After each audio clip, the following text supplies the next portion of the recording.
সাবেক mayor, BNP জাতীয় স্থায়ী কমিটির সম্মানিত সদস্য, সংগ্রামী জননেতা জনাবপতি আব্বাস, জাতীয় স্থায়ী কমিটির সম্মানিত সদস্যবৃন্দ, বিএনপির কেন্দ্রীয় কমিটির নেতৃবৃন্দ, অঙ্গ সংগঠন সমূহের নেতৃবৃন্দ ও আজকের এই সমাবেশে উপস্থিত প্রিয় ভাই বোনেরা, আজকে এই সমাবেশের একমাত্র লক্ষ্য একটা, কারণ একটা, হচ্ছে আমরা দেশনেত্রী বেগম খালেদা জিয়ার মুক্তি চাই, নিঃশর্ত মুক্তি।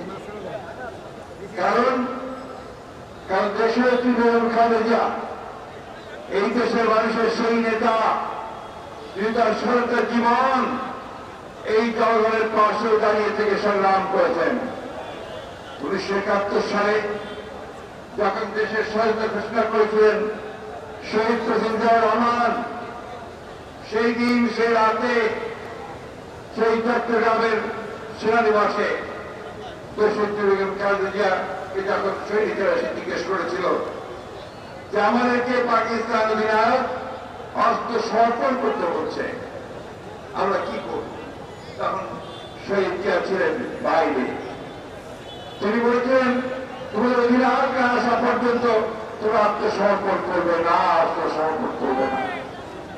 তারপরে শহীদ প্রেসিডেন্ট জিয়াউর রহমান যখন সেই রাতে স্বাধীনতার ঘোষণা দিয়েছিলেন এবং দেশের মানুষকে স্বাধীনতা যুদ্ধে ঝাঁপিয়ে পড়তে যিনি অনুপ্রাণিত করেছিলেন, সেই রাতে তিনি তার 2 শিশুপুত্রকে নিয়ে তিনি হেঁটে পালিয়ে গিয়ে ঢাকার উদ্দেশ্যে রওনা হয়েছিলেন এবং ঢাকায় গোপনে এসে পৌঁছেছিলেন।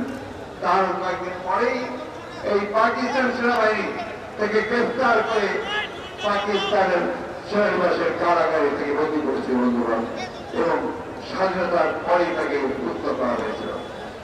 সেই জন্য আমি সবসময় বলি যে দেশনেত্রী বেগম খালেদা জিয়া হচ্ছেন এই দেশের প্রথম নারী মুক্তিযোদ্ধা, একদিকে শহীদ জিয়া ছিলেন স্বাধীনতার ঘোষক, অন্যদিকে হচ্ছে তিনি সেদিন সেই যুদ্ধ ঘোষণার সঙ্গে একাত্মতা ঘোষণা করে সন্তানদেরকে নিয়ে গ্রেফতার হয়েছিলেন পাকিস্তান কারাগারে।